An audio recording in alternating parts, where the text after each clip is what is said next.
Get in too much trouble. Hey, we're still in Mark. And Daniel's not here, but I got you a picture. I got you a map, okay? And so this shows a little better where Bethlehem and Bethany are. Do you see where they are? Bethany's on the road pretty much from Jericho and the Bethlehem. So, you know, the points that we made last week are exactly the same. And let me see that we're still going through this. This is, I should have got my point here. All right, where's the mark? Got to find the magic mark. Here it is. All right, now, I have the same words of the day, and the reason I have the same words of the day is because we never got to the ones, the points. So, here's a blue. Let's see if the blue works. Why are there two Bethanies on here? Why are there two Bethanies? There's one Bethany across from Jericho, right? Yep. And there's one Bethany. The Bethany that's close to Jerusalem there, that's the Bethany of Lazarus and Mary Martha. Okay. And that's the Bethany Jesus is at. The other Bethany is called Bethany across Jordan, or the other side of Jordan. It's got a specific name.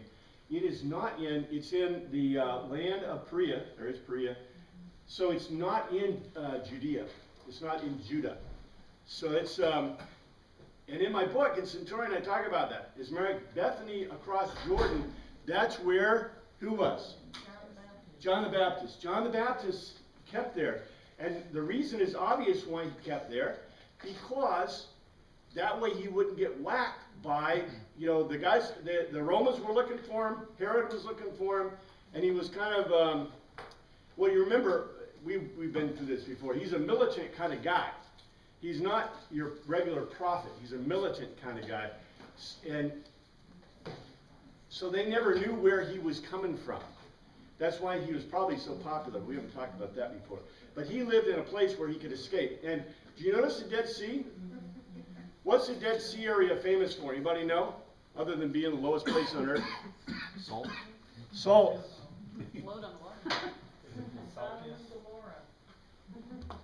Nobody lives there. Nobody in their right mind would live there because it's too salty. It's too, and you notice the places that are close to it, they're not close to it because that's where you get lots of water or whatever, or grain. They're close to it. Why do you think they're close to it? A road.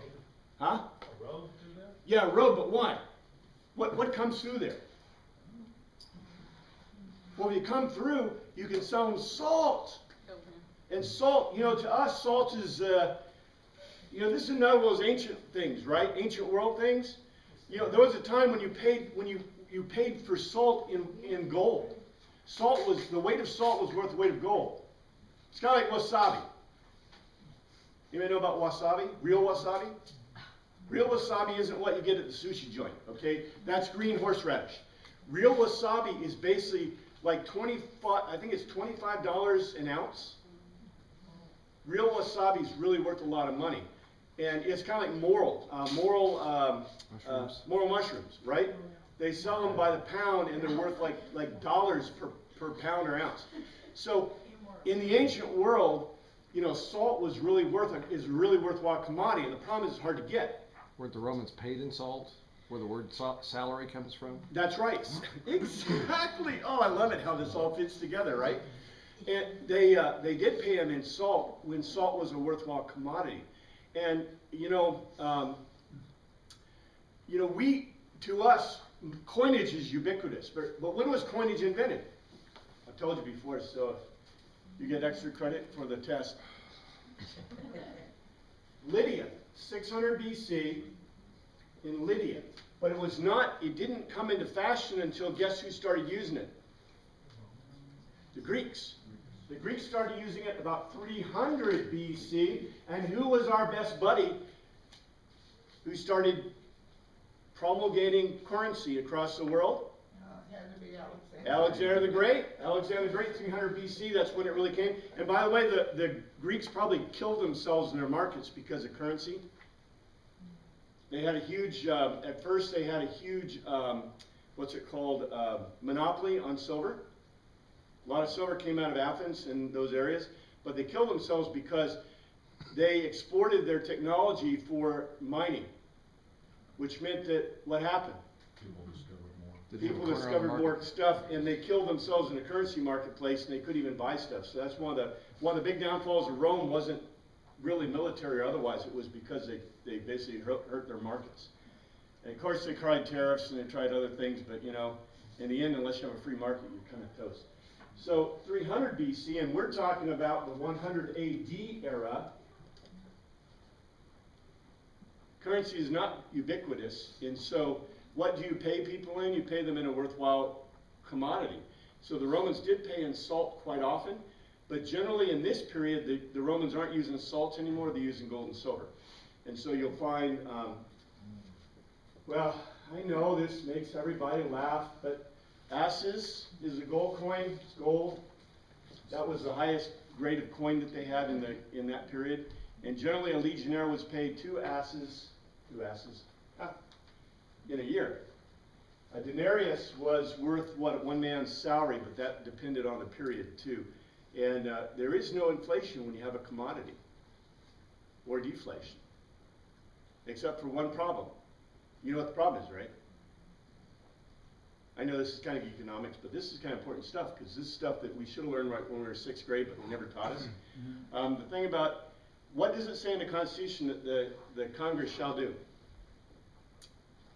Congress shall set the value of money to gold, right? So in the ancient world, what did you have? You had a floating currency based on gold. So in other words, if you had more gold, the currency was worth less. If you had less gold, the currency was worth more. So it's a floating currency. So if Congress sets the value of the currency to gold, what does that mean? The currency is set at a certain value. Remember, it used to be $32 an ounce? Remember under Bretton Woods? Does anybody ever remember Bretton Woods? Nope. I remember Bretton Woods. I saw those guys on TV. $32 an ounce was a set value of gold in the United States, which meant that your dollars, you could go trade a dollar theoretically for, $32 would buy an ounce of gold. But if it's a set commodity, that means you don't have inflation or deflation, right? Of the currency, You can have inflation, deflation of your prices, but not your currency. Anyway, look, these are basic things. Even the Greeks knew this stuff. They got pounded by it. But anyway, the words that we're looking at today, this is the same one, hodos. Hodos is the word, it means the way. And this is the word. This is also, this is the word of the Gospels, pistis, to be convinced. Convinced. To be convinced is pistis. And that's the word that Jesus and Paul and everybody talk about. And this is the word we haven't got to. I want to get to it. E-B-E-T-E, lambete, it's lambano. Lambano. This is the pronunciation. The reason it's so important is because we're going to see it translated multiple ways, but it's generally translated to take. This is to take. We like to translate it receive for theological reasons, but we're going to see that it's translated a bunch of different ways. Now, the most important thing we are looking at the moment, Jesus is going up to Jerusalem from Jericho. And the first thing he does is he comes through Bethany, and that's why the picture. You see the picture? Bethany. Remember I told you? He was coming from Bethany, and what did he see? He saw? He was hungry, and he saw? A fig tree. So he's coming from Bethany, and he sees a fig tree. Here's Jerusalem, here's Bethany.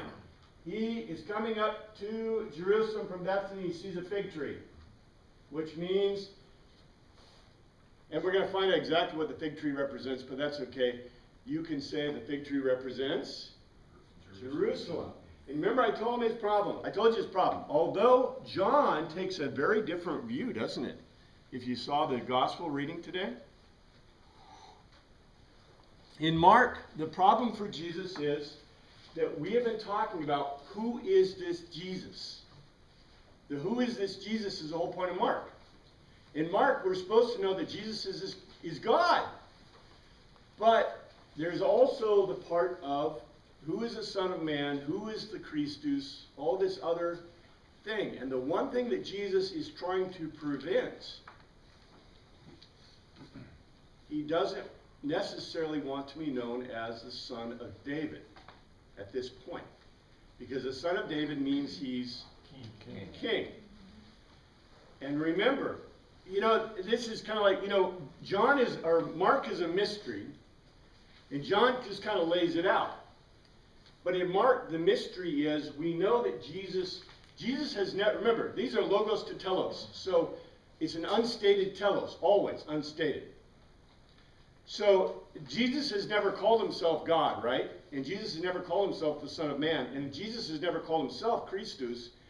And Jesus has never called himself the Son of David. Other people have called him that, right? And you know what? It's kind of like remember when you did the Nerf sticky things? And you're tossing them at the wall? And what did they do? They stick, right? This stuff's sticking on Jesus because what Mark wants you to know is what? Yeah, he's all these things, right?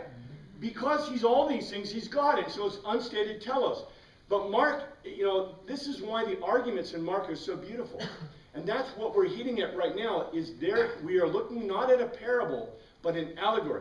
Remember I told you that in Mark specifically, he always tells you when he's going to tell you a parable? This is not a parable, this is an allegory. But notice what happens. Now, that's the preface. So they went into Jerusalem, and in 15, this is 11:15, on reaching Jerusalem, Jesus entered the temple area and began driving out ekbalo, ejecting those who were buying and selling there. He overturned, and you know, we talked about this, they're not tables, they're four-legged stools, because people did not sit on things in the ancient world. Slaves sat on things. You generally didn't have to sit on things unless you were a king or you know, a pilot or somebody like that. The money changers and the benches, not benches. It's very interesting, this word. And I don't know if anybody thought about this word. The word cathedra. Yeah, cathedral. Cathedra. Cathedra in Greek. Cathedra aren't what we think. Now, it's been translated as benches. And by the way, a cathedra has benches.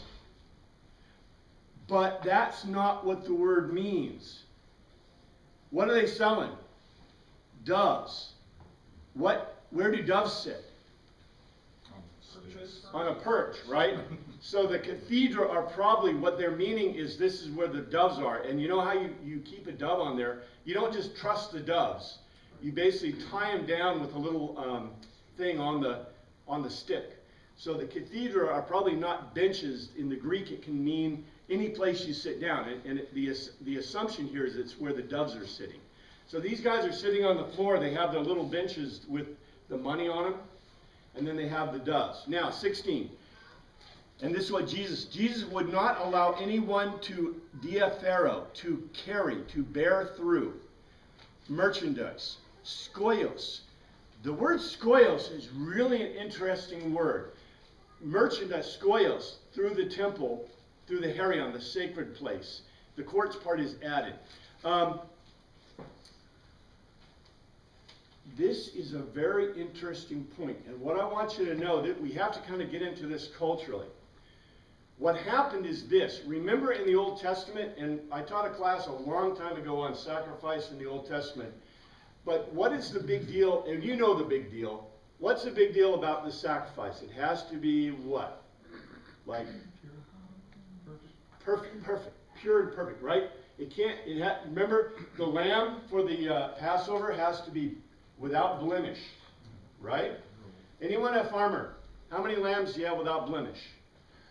Not a whole lot. So what they did is, it's really cool, and this is why Bethlehem is so important. The only time you have lambs in Bethlehem is during the what season? Anybody know? In the spring Passover season. Well, not because they raise lambs there. Do you know why? So they have the market ready there. Well, this is really important to know this, because Jesus was likely born during the Passover season, because that's the only time you find lambs and shepherds in Bethlehem. Because Bethlehem in Judea is a place where the Levites, what they did is they bring all the lambs they could toward Jerusalem to Bethlehem. Because Bethlehem's kind of hilly and out of the way. And it's not a great place for growing crops, even though they call it the house of bread.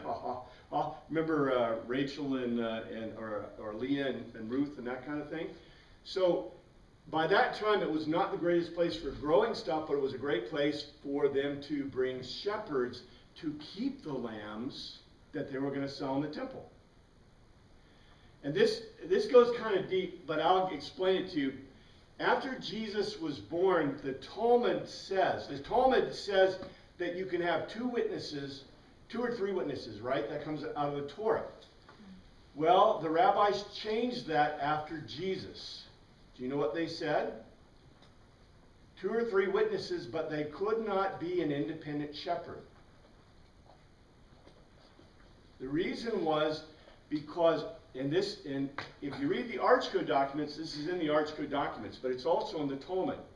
We think we know the antecedents for this. The reason was, before Jesus, you could have an independent shepherd or a hired shepherd as 1 or 2 or 3 witnesses. After Jesus, who was the witnesses to Jesus' birth? Shepherds. And guess who they were? They were Levites. They were Levites that were keeping the sacrificial lambs for the Passover in Bethlehem. And guess what they testified?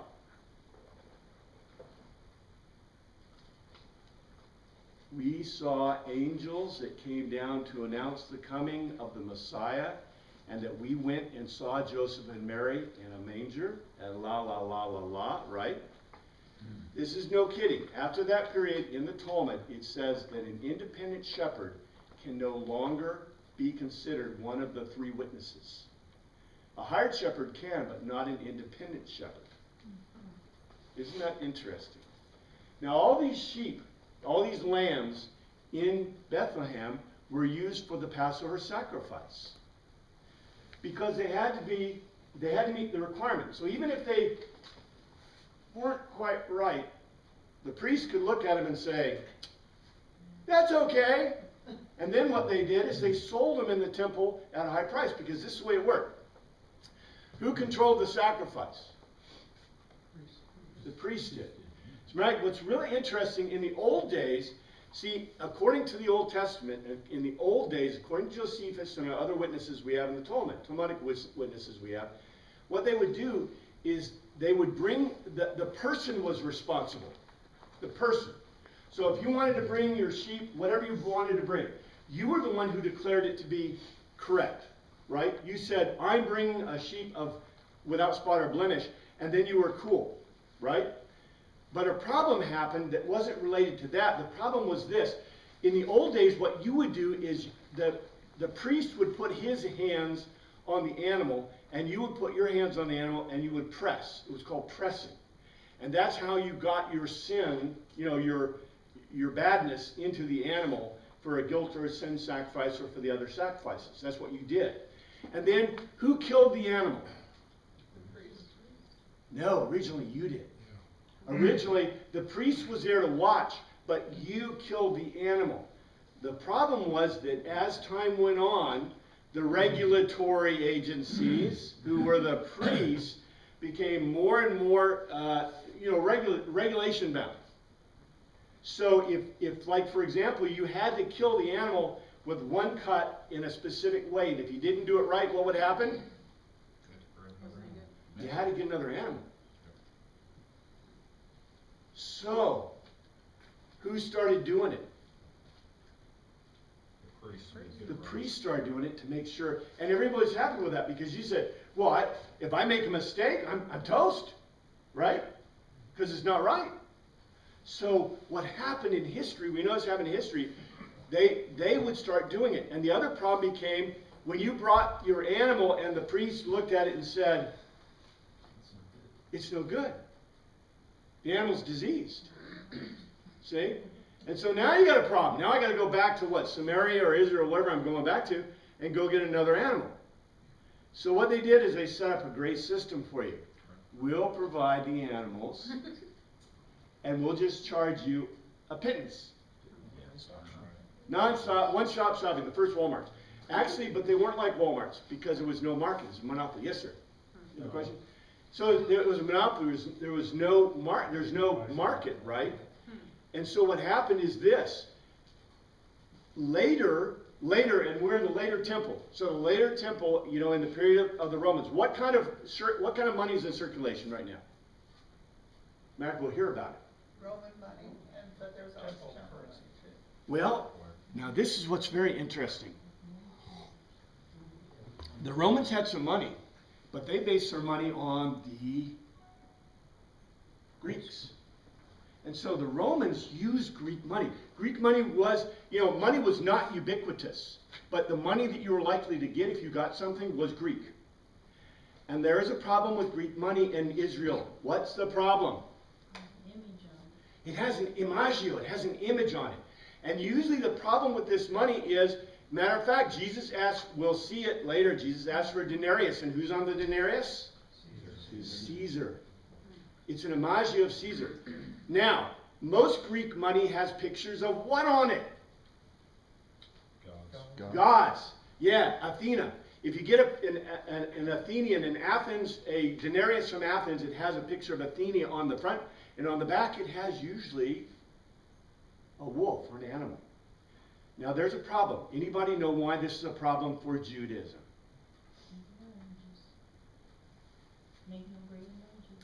The second amendment, no, the second word commandment says, thou shalt make no graven images. Now we say graven images. However, the Talmud and the rabbis, what did they say in this period? Anybody know? Any image of any person or animal was considered to be an image of a god. And it probably was, especially if it was on coinage. So this was a huge problem. It was a huge problem because Pilate, one of the first acts Pilate did was he brought imagios. And if you've ever read Centurion, you know what imagio is. But I'll tell you, the imagios, every Roman legion, they didn't have flags in those days. They had these sticks. And on the top of the sticks, they would put, like, many of the Roman legions had bulls. But, you know, the Roman legion would have their animal, their pet animal. You know, it's kind of like squadrons, right? Like squadrons of airplanes or army units. You know, they have representative things. We call them heraldry today. But, you know, maybe a lion or whatever. So there was, what's that? Mascots or something? Well, they're mascots, but they're, in the ancient world, like, for example, if you had a bull, which, by the way, all Julius Caesar's legions, I think there's 7 of them, had bulls as their totem. Their totem. Yeah. What totem? Yeah. You know, we would call them totem because what did they then sacrifice before they went to war? A bull. They always, look, in our worldview, sacrifices aren't important. In their worldview, every time you did anything in war especially, what would you do? You sacrifice stuff. Yeah, every time. The Greek literature is full of it. You know, all the Roman literature is full of it. Every time that Marcus Aurelius did anything, even though he was an atheist and an Epicurean, he would always sacrifice. Because if he didn't, the guys would kill him. You always sacrifice. You always read the livers and all this other kind of stuff. I could go in detail, but I won't. You read what the outcome of the battle would be. And the priests would do that. So when you went to war, and this is the beginning of flags, you know, obviously to the legion, this sigil was very important, right? Because what they did is they had an aquifer, who was one of the under officers, who would carry the thing. And they had multiples, each of the units in the legion, each of the legions,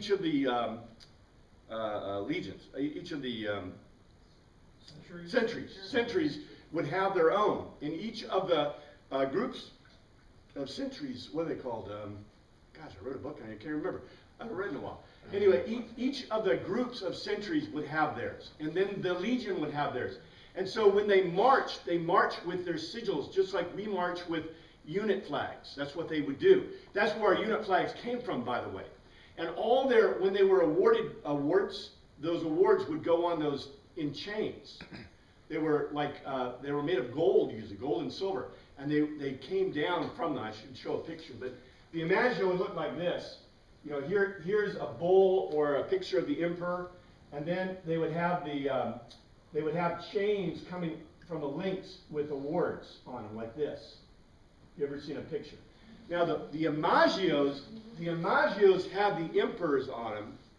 The regular ones called the aquifers had the bull on them. And the problem was, and this caused a huge problem for Pilate because he brought him into Jerusalem, which caused that big fight. It's in Luke, where it says that Pilate watered their altars with the blood of the Israelites. You know, it's in Luke. Because what he did is they basically had a big riot, and Pilate wasn't like the modern era where you send the police with a tear gas. He sent centurions and legionnaires with swords and basically chopped the people to pieces. So he got rid of his little problem. But he immediately pulled the imagios and the aquifers out of Jerusalem. So the big problem you have is your currency, the currency you're using in Jerusalem, has what pictures on it? Gods, Caesars, bulls, and things like that. And so you have a problem. So when you go to the temple, what money can you use? Temple money. You have to get temple money. So what they had is they had money changers that were sitting in the front, and what they would do is they would change your money from the money of the place, of the normal money that you used out in the city, for that money. And guess what? They gave you a great rate, right? Yeah. There was also another market that the Pharisees kept, and the Pharisees used only money. Ooh, we'll see. Maybe they didn't so much. Josephus tells us that the Pharisees had their own market, and in that market they were only supposed to use temple money. Anyway, we'll see that later. But it says he would not allow anyone to bear through merchandise. So in other words, what Jesus did is he stopped them from doing any trades or transactions, which meant he shut down what? The sacrifice. There's no way they could sacrifice anything because no one could buy the sacrificial animals. And no one could trade money. What's very interesting, and I won't go into huge detail, but the word used here is skoios. And the context is different than we've seen it before. But skoios means, yes, it means, and I probably shouldn't go into this detail because it doesn't fit within this context at all. But skoios is a vessel. And skoios is the word also that's used for a woman who's the wife of a tradesman or the wife of anyone. In other words, a useful vessel, which is very interesting because in Pauline Gospels, skoios is used as a, I'm not going to say code word, it's not a code word, it's just a polite way of saying a woman who is very useful, useful to a tradesman. In other words, the point of a wife in Greek culture was to be useful to her husband in the trade. We usually don't think about it that way, right? But skoios is a very, very honorable, important word. And it's used in the gospel in a different context in Pauline Gospels, or the Pauline letters. So but it's an interesting word. It has, in other words, it can have dual meanings. Greek words usually don't have dual meanings. And in this context, I think it only means the merchandise. It means vessels or things, vessels or whatever in the temple. But like I said, the word use is kind of interesting. In 17, as he taught them, he legoed. Is it not written, my house will be called a house of prayer for all nations, but you made it a den of robbers? I'm going to read this to you in a second from Isaiah 56. But what is odd about this is, what do you not do in the temple, guys? There ain't no teaching going on in the temple. The temple is for sacrifice. It's not for prayer. It's not for teaching. Where do you do teaching in Greek culture? Or in synagogue. In the synagogue. Synagogue is where you're teaching for the Israeli, the Jewish culture. That's where it's done. You don't do it in the temple. The temple is for sacrifice. But you notice Jesus shut down the sacrifice. He wouldn't allow them to move objects around in the temple. So it stopped the sacrifice. And so Jesus answers, he legoed. Is it not written, my house will be called a house of prayer for all nations? But remember, The only reason that the author, okay, why didn't the author write the whole of Isaiah 56? Because everyone knew it.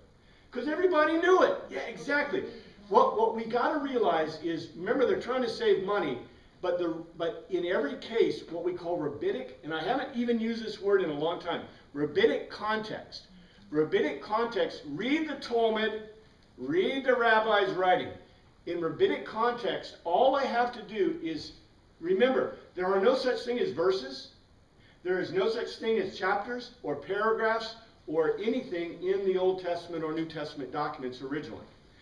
But to give you anything out of any document, all I have to do is give you context. And when I give you context, what does that make you do immediately?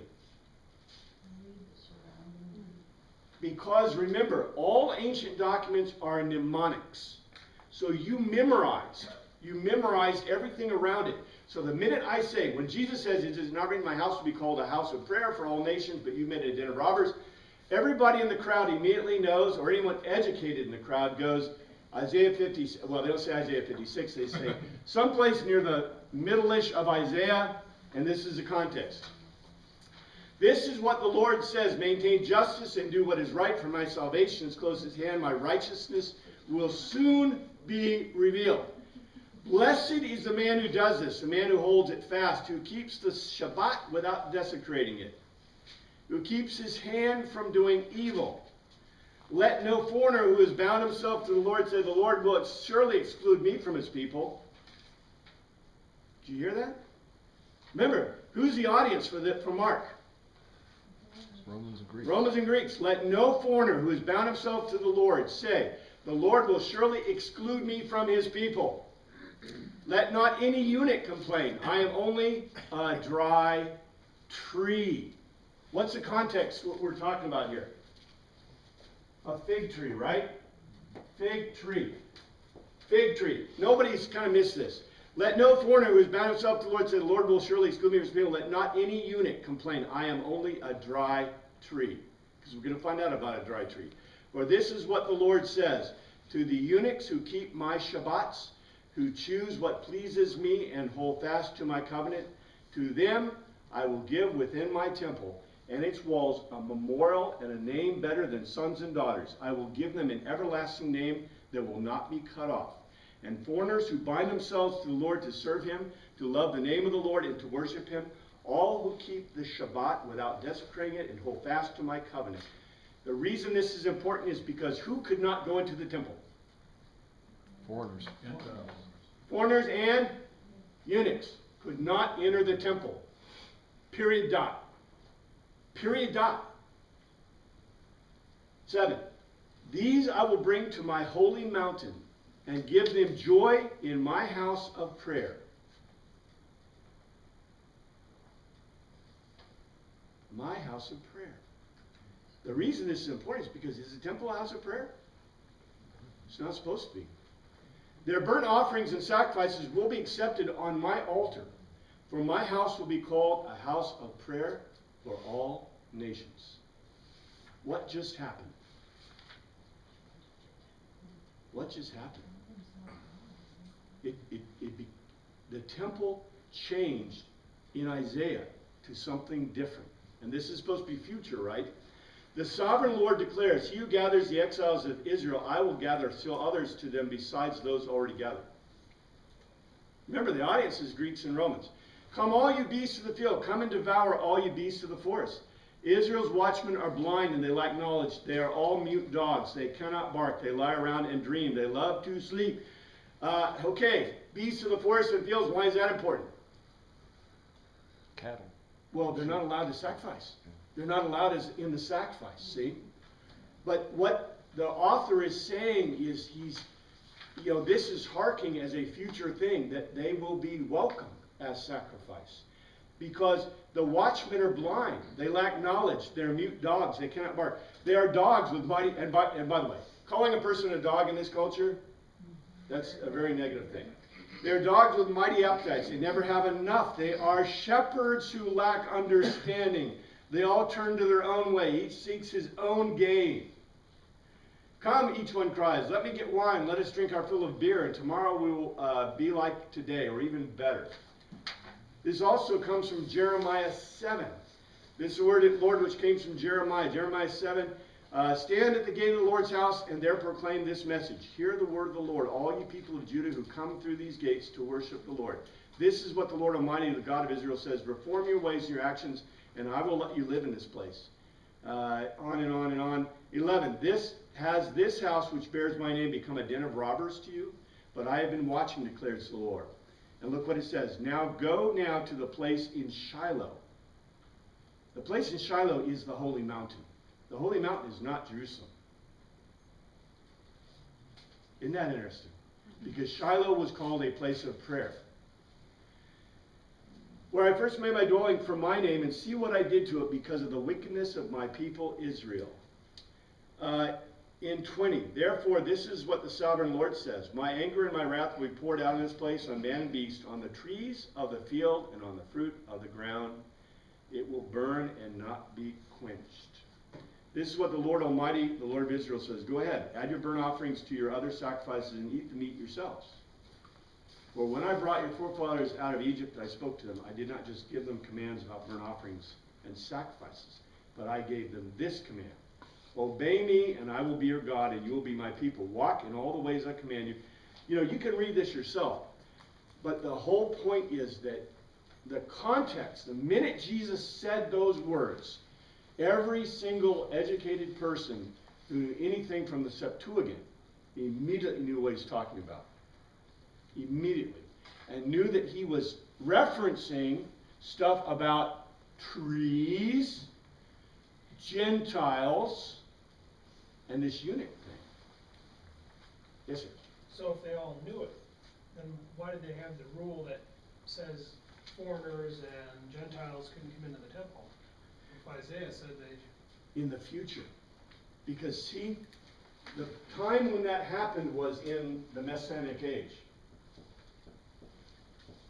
The Messiah, in the Messianic age, remember the big deal I told you? The rabbis all agree in the Messianic age, only one sacrifice is necessary. There's 5 sacrifices that are done in the temple every day that you do. But in the Messianic age, only one sacrifice is required, because you don't need a sacrifice for sin and guilt, or for the ascension, or for the priest. You only need the sacrifice of praise and thanksgiving, and that's what we do, right? We took it out of our prayer books, but we still sing it. But in every prayer book, in the Catholics, in the Orthodox, and the Anglicans, they say, this is a sacrifice of praise and thanksgiving every time they do the Eucharist. Because every Christian knew that in the age of the Messiah, there was only one sacrifice required. And that was the sacrifice of praise and thanksgiving. Which, by the way, was already done, right? Jesus Christ did it. So he doesn't have to do it ever again. That's where the communion and Eucharist comes out of. So, in the Messianic age, the Gentiles and the Jews, the Gentiles and eunuchs and everybody can go to the temple. But not until then. The only thing is Jesus, okay, the fig tree declares what? Well, we'll find out. But Jesus is, you know, what does that mean Jesus has to do? And he's already done it, really. Remember, what was the message? What was the original message in Mark? You can read it in the first chapter of Mark, Mark almost 1. What was the message of John the Baptist? Repent. Repent, because the kingdom of heaven, not as near, is coming next to the world. The kingdom of heaven is binding with the world, coming to the world. And Jesus' message is, repent, the kingdom of heaven is here, right? And remember that guy, was it Bartimaeus, or the guy in Jericho? He said what? Let me see the kingdom. Jesus let him see the kingdom. The kingdom of God is here. Remember, that's what the whole of Mark we've been talking about after 8. Who's in the kingdom, right? Which causes the disciples enormous consternation because they know they're not, right? But Jesus says with God all things are possible. This is what's really beautiful. And 18, the chief priests, the archias, and the teachers of the law, the Grammateus, heard this and began looking for a way to kill, to fully destroy him. For they feared him because the whole crowd was amazed at his Didache is teaching. 19. When evening came, they went out of the city. Now remember, we have the fig tree. We have the fig tree. That's what the logos is right at this moment. Now remember, all those logos to teluses, they're still going on. But Jesus has created a allegory, which is a logos to tell us about the fruit tree, about the fig tree. Remember, there's no figs on it because it's not the season, right? No figs because no season. When the evening came, he went out of the city. In the morning as they went along, they saw the fig tree withered from the roots. Okay, now here's another Peterism. Peter remembered and legoed to Jesus. Rabbi, look, the fig tree you cursed has withered. Now think about this from a Greek point of view. Logos to telos, okay? Remember, the Greeks are people who don't tell you the telos. What did Peter just do? Went straight to the telos. He went right to the telos. Now this is okay, but he didn't get the right telos. But this is the point of Mark. Mark is, you know, what's really cool is Mark is giving us the telos, but it's an allegory, right? He's giving us an allegory. So Peter remembered and said, okay, everybody else noticed this. Everybody else noticed it. But Peter goes and says, look, Rabbi, the fig tree you cursed has withered. Okay. It's kind of funny, but he's expecting, you know, I suspect that when they were reading this, everybody laughed, but that's okay. Thank you, Captain Obvious. It's a Greek, yeah. He's stating the obvious. He just didn't do that in Greek thought, you know. But, you know, this is like the titter moment, you know, the laughing, giggling moment, right? But since we weren't there, if he didn't state it, how would we have known that it withered? What Mark is doing is this is beautiful. Your question is beautiful. Because in an ancient document prior to this, the narrator would have told us the fig tree was withered. This is why C.S. Lewis, when he talked about the Gospels, talked about them as a new type of literature. Because in this literature, the author is telling us, is showing us things through what? Through conversation. Through conversation that's being spoken. So we have a new type of literature here. In the past, literature was either, you know, conversation like a Greek dialogue, where it was all Greek dialogue and no narration, or it was narration, like, you know, Genesis. In the beginning, God created. It's narration. All narration, no quotes, right? And the few quotes there are just kind of throwouts. You either have dialogue or you have narration. In the Gospels, the first time in the world, you have them squished together. And this is what we call modern literature. In modern literature, when I write, you know, I can tell you as the writer, the fig tree was withered. And that's totally good, you know, description. But what's really cool is this is modern literature. Because instead of doing that, he puts it in Peter's mouth. And what that does is beautiful. Because remember, Mark does not do what? Mark is a good Greek writer. So he's never going to tell us the telos. But he put the telos in the mouth of somebody else. And this is why, you know, we go back and we say, remember where Mark probably got this? He probably got it from Peter. And, you know, we see this, you know, we view this in our cultural viewpoint. Peter is really being smart, right? But in the Greek worldview, Peter's being stupid. See? And I think this is that depreciation that we see that proves to me, beyond a shadow of doubt, this probably came from Peter. You know, the information came from Peter. Because Peter is being depreciated of his specific roles. And yet we get a telos. Now, unfortunately, the telos is not a purely stated telos. Because the purely stated telos is something different. We're going to look at it in a second. Jesus in 22 says, have pistis, be convinced of God. Jesus legoed, and the them part is not added.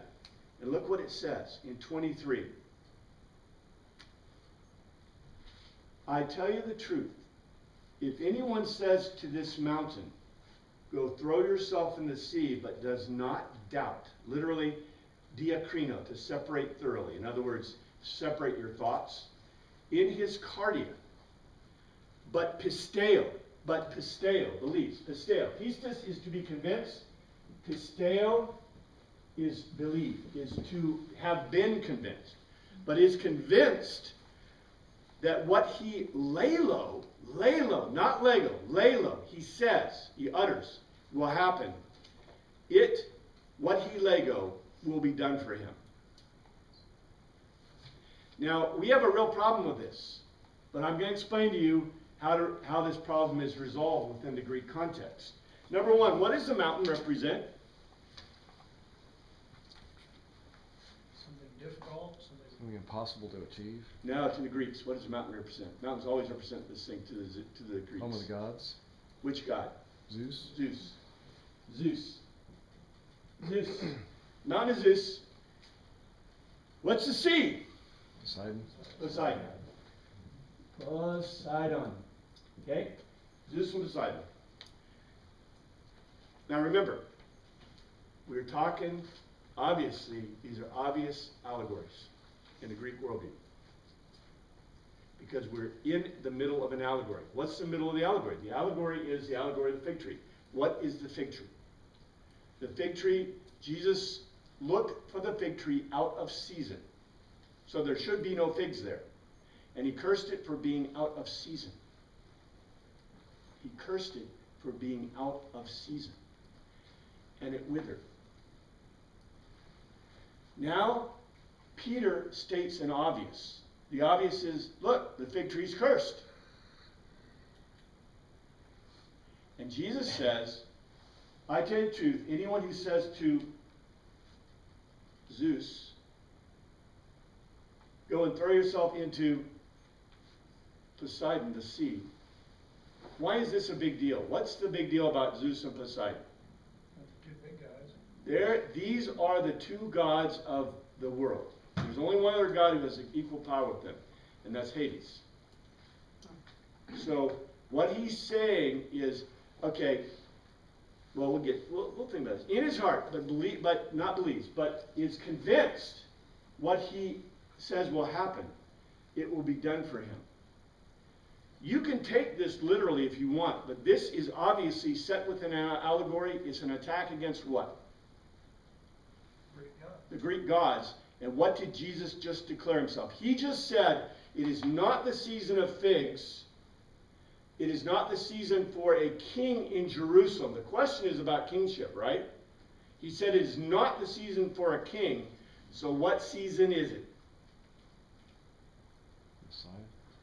It's the season of the Messiah. This, now we say this is a convoluted, it's not convoluted because watch what happens. He says, basically, what he's saying is, he is going to overthrow what? The gods. And he is telling the disciples that they are able to overthrow the what? The gods. And the proof of the context was, well, and the thing is this humanly possible? Again, this is a Greek paradox. We are English kind of guys, okay? So we have this problem. The problem is we want to see everything. Remember, Greek is absolutely concrete. Generally, Greek is concrete. Generally, Greek will tell you when it's an allegory. Mark always tells us when it's a parable. This is really cool. But in English, we live in a world that is not like that. In our language, everything is euphemistic almost. We have enormously powerful euphemistic language. Not as bad as Japanese, not as bad as Hebrew, but it's pretty bad. So it's raining cats and dogs, right? No. That just means it's raining a lot, right? We have euphemism on euphemism on euphemism. We use them all the time. The Greeks did not. They had very few euphemisms. What Jesus is doing is giving us a Lego to a telo. And the telos is quite obvious. Now let's continue and see what else he's got here. 24. Therefore I Lego you. Whatever you ask for in worship, it's not prayer, it's in proskomai. Pisteo, be convinced that, and you will lambano, you will take it. Now we translate this receive, but the word lambano means to take. Take it and it will be yours. The implication in English is what? What is the implication that you will take?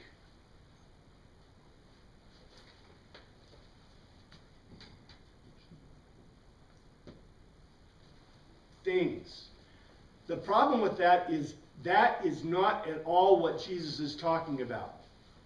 Jesus is not taught. This is where we get screwed up, right? Because we read this and we think that I'm going to win the lottery tomorrow, so I'm going to pray about it, and the lottery is going to become mine, right? I really want it that now. I really want it bad enough, and I have faith, right? We call it faith. I hate that. We're convinced of it, right? But he's not talking about things. Remember what Jesus told us before his other Legos? What keeps you out of the kingdom of heaven? Stuff. Right? So there's no way that Jesus would talk about stuff. What he's talking about is events. Happenings. Now, there's another problem for us. Because in our worldview, cancer is an event. For example, illness is an event. In the Greek worldview, what is an illness? Curse. It's a curse brought on by yourself or by the gods, right? See? In their worldview, an illness is a thing in the context of stuff that you possess or have, or you are, right? And he's not talking about that. What he's talking about are events. Events. Now you say, well, an event is winning the lottery, but I don't think that's exactly what his point is. His point is coming back from this. We always go to this. And I didn't leave myself enough room for the famous place to put it. Sarx, suke, pneuma. Okay? Sarx is your stuff. Sarx are the things. Sarx is your body. Sarx is illness. Sarx is stuff that is cursed. Pneuma is, you can't do anything about pneuma, right? Pneuma is what you can gain, right, from God, but you can't do anything about it. The only thing you can do about something about is what? Suke, your thoughts. And what did Jesus say? See, in the Greek worldview, words are not things. What are words? In the Greek worldview, what are words? Expressions of thought. They're thoughts, they're expressions of thoughts. Exactly. So, you know, when Jesus says this thing about a mountain, Zeus, you tell Zeus to go get into the sea. And Zeus will. What he's saying is you are overcoming what? What is it you're overcoming? All the things that the Greeks say will hold you back. In the Greek worldview, what holds you back is your thoughts. You know, and we kind of believe this. We don't want to believe this, but we kind of believe this, right? The Japanese, and quite, you know, sometimes it becomes comical. I don't know if you guys seen a Japanese-Chinese movie recently, but how do they overcome? They overcome the world with, you know, the guys are fighting, and you know, he's losing, and finally he gets his determination of a samurai, and he's able to win at the very end, even though he's destroyed, right? Or he's dancing on the bamboos, right? Because their idea, the Japanese and the worldview of the Eastern world, is that your thoughts can become real. See? Yeah. The movie The Matrix is all about that too. Is he doesn't become what he's destined to be until he believes it wholeheartedly that he is the person that was foretold or whatever. It's his mind, right? And you know, and whether we want to accept this worldview, I mean, I personally kind of accept this worldview. This is really, you know, we were talking in the before class a little bit about Christian existentialism and objectivism. You know, in the Christian existentialistic, which is the evangelical worldview, we believe that people are responsible for themselves. You know, now we know some people can't be responsible for themselves because, you know, if you have a you know, a certain level of intellect. But even Jesus says, Jesus welcomed the children, right? Because they were pure. Pure of suke. Suke. See? So, you know, the worldview that we look at in this Greek worldview, for example, in the modern era, we don't believe this. We believe everybody should get a ribbon, right? And everybody should get an A. But we know that's not true. But in our worldview, not so long ago, we believed that if people worked hard enough, and a lot of that was determination and thought, and see, that is very much a Jesus worldview. So Jesus is not telling you that, hey, if you just pray, you're going to win the lottery, hey, you're going to get things, you're going to get your stuff, right? If you pray, literally this mountain is going to come and go into the sea. That's not what he's talking about. What he's talking about is, if you think about it enough, you can go get a shovel or maybe invent a steam shovel or invent a nuclear bomb and do what with that mountain? Blow it to smithereens and send it to the ocean, right? It's a question not it's not a question of the physical. It's a question of the mental, the ability to use your mind to see these things. And if you remember, I don't have the time to go through it again, but I've gone through this over and over again before about how in the ancient world people believed they were fated. Right, I was just going to ask if it's a matter of overcoming the thought of being fated. It is, we do not believe the way they did in the terms of fate. In the ancient world, everyone believed they were fated. You were fated or cursed by the gods. You did not have a choice. Jesus is telling them that they have a choice, that they can make of themselves what they will. Now, that doesn't mean that you'll become an emperor. That doesn't mean you'll become, you'll become rich. That's not what he's talking about. He's talking about using the brain, the mind, the thoughts to expand yourself beyond it. And we're not talking about what's Gnosticism here either. Although the Gnostics, that's why Gnosticism came about. Gnosticism came right out of Christianity. But Gnosticism isn't what we're talking about. We're just saying that Jesus' worldview here is that it is a question of thinking, of the mind, and getting it right with God. That's how you get right with God, right? Through your mind, to be convinced. Now, let me see, is there any more that we could do right here? Yes. Then you stand and worship, 25. Steo, have stood, praying, literally worshiping. If you abthemi, if you send forth anything against anyone, forgive him. This is totally mind stuff. It's not hold, it's send forth. In other words, if you're in worship and you think badly about someone, forgive them, so that your Father in heaven may send forth you for your deviations. Now, again, Jesus is not talking about forgiving people who are not repentant. The context here isn't someone who's done something against you. The context is if you harbor a bad thought about someone else. See? We can talk about that later. We can talk about that next week if we want to. But if you don't forgive, send forth, neither will your Father which is in heaven send forth your trespasses, your deviations. There's more to this than that. But this is a good place to stop. Thank you, Father, for your word. We pray you look after us this week. Pray that you help us to understand more and more about your word. In your name we pray. Amen.